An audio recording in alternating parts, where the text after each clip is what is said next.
Things we wish Jesus hadn't said.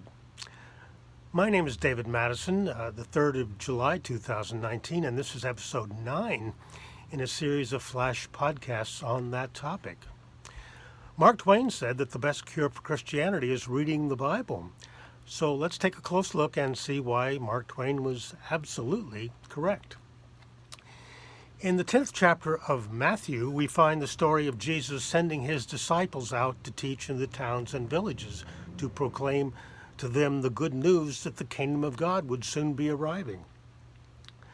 At his trial, after all, Jesus promised the high priest and others that they would see him coming on the clouds to initiate the kingdom. He told his disciples to travel light. Take no bags, no money, no extra clothing, rely on the kindness of strangers. Just go preach and raise the dead, cure the sick, and cast out demons. Yes, it says that literally. Then we come to two brutal verses, Matthew 10:14 through 15.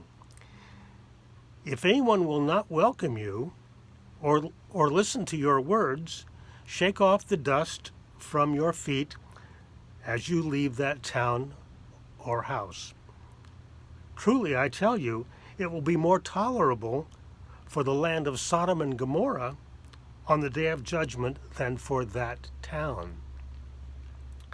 I want to make 4 quick points about this text.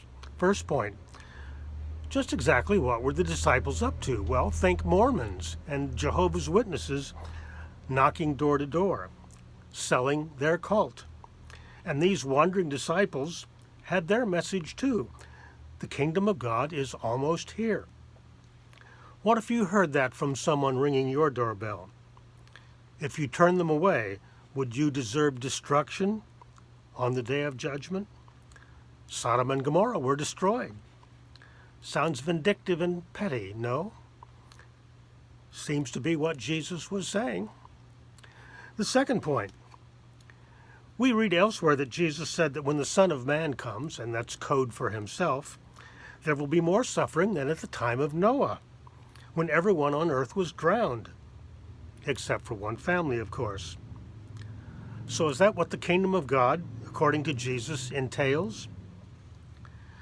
Doesn't this sound like typical cult fanaticism we've heard from religious cranks forever? If you don't believe me, you'll be sorry. You'll be damned. And Jesus is supposed to be all about love and compassion, right? The third point, this is a good place to compare the gospel accounts. Matthew and Luke copied this story from Mark 6, which doesn't have the verse about Sodom and Gomorrah.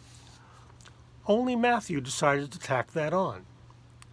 So the lesson here, the gospel writers, all of them, freely invented Jesus' script. Matthew was especially fond of fishing through the Old Testament to find items that he thought would sound good in his Jesus story. The fourth point.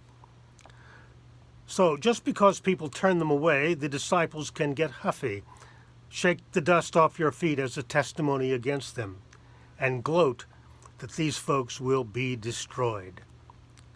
So this is Jesus' message. Don't be so confident that Jesus was a good guy and that he was a great moral teacher. These verses undercut that. If you ask what would Jesus do, the answer might not be so wonderful after all.